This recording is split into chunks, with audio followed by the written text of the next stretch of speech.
وبه نستعین اما بعد۔ محترم حضرت امیر شریعت صاحب دامت برکاتہ،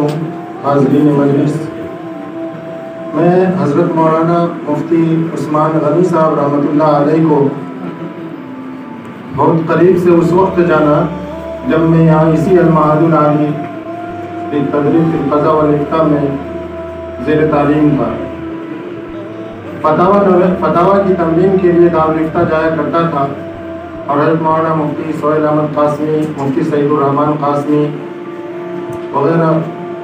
سے تمرین کیا کرتا تھا۔ اس وقت بھی حضرت کے فتاوی سے استفادہ کا موقع ملا، اور پھر اللہ تعالیٰ نے یہ بھی سعادت دی کہ حضرت قاضی القضات حضرت مولانا مجاہد الاسلام قاسمی صاحب رحمۃ اللہ علیہ کی نگرانی میں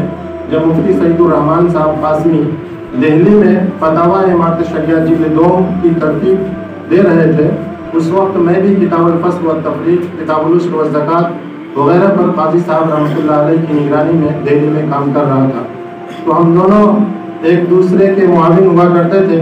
تحقیق میں، تصحیح میں۔ تو فتاوی امارت شریعہ جلد 2 پر بھی مجھ کو کام کرنے کا مفتی صاحب کے ساتھ موقع ملا۔ میں نے مفتی صاحب کے فتاوی کو جو پڑھا، جو جوابات ان کے تھے، وہ جوابات اور مفتیان کے مقابلے میں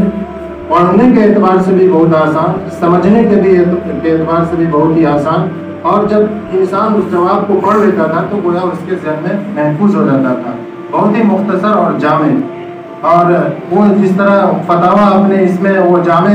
اور مختصر تھے ان کے جوابات، میں سمجھتا ہوں آج کا سیمینار بھی مفتی صاحب نے مقالہ نگار کے لیے مفتی صاحب کے جوابات کو دیکھتے ہوئے بالکل مختصر کر رکھا ہے۔ بہرحال وہ ایک اچھے مفتی تھے، اور جب امارت شریعہ مولانا ابو المحاسن محمد سجاد نے قائم کیا اور ناظم امارت شریعہ کی ضرورت پڑی تو حضرت مولانا ابو المحاسن محمد سجاد رحمۃ اللہ علیہ نے ان کے والد بزرگوار کو خط لکھا کہ امارت شریعہ کو ان کی ضرورت ہے، ان کو بلانا ہے، آپ ان کو روکیے گا نہیں، اس طرح کا خط لکھا، اور حضرت مولانا مفتی عثمان غنی صاحب رحمۃ اللہ علیہ تشریف لائے اور امارت شریعہ کی نظامت کی خدمات انجام دی۔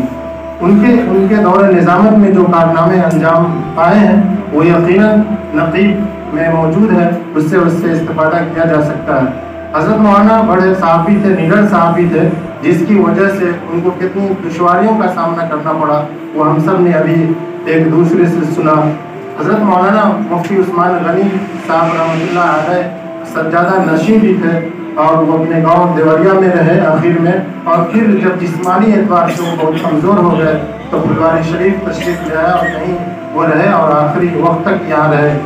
اس مختصر سے وقت میں ان کے سوالوں کو بہت زیادہ نہیں بیان کیا جا سکتا ہے۔ میں حضرت امیر شریعت صاحب رحمۃ اللہ علیہ کے لیے دعا کرتا ہوں کہ اللہ تعالیٰ ان کی قبر کو نور سے منور فرمائے، کہ انہوں نے ایک سلسلہ جاری کیا امارت شریعہ میں، کہ امارت شریعہ کے بزرگوں پر اس طرح کے سیمینار کا انعقاد کیا جائے۔ حضرت رحمۃ اللہ علیہ کی زندگی میں یہ سیمینار نہیں ہو سکا، یقیناً قابل مبارکباد ہے مفکر ملت امیر شریعت حضرت مولانا احمد ولی فیصل رحمانی صاحب دامت برکاتہ کہ انہوں نے اس سیمینار کا انعقاد کیا، اور حضرت کا یہ ارادہ ہے، یہ ہدف ہے کہ انشاءاللہ تعالی امارت شریعہ کے اور جو اکابر ہیں جن پر اس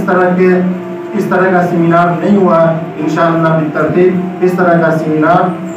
کا انعقاد ہوگا، اور ہمارے بزرگوں کے وہ ذخیرے جو لوگوں تک نہیں آ پا رہے ہیں انشاءاللہ وہ سب منظر عام پر آئیں گے۔ اللہ تعالیٰ اس سیمینار کو قبول فرمائے۔ ربنا تقبل منا انک انت السمیع العلیم۔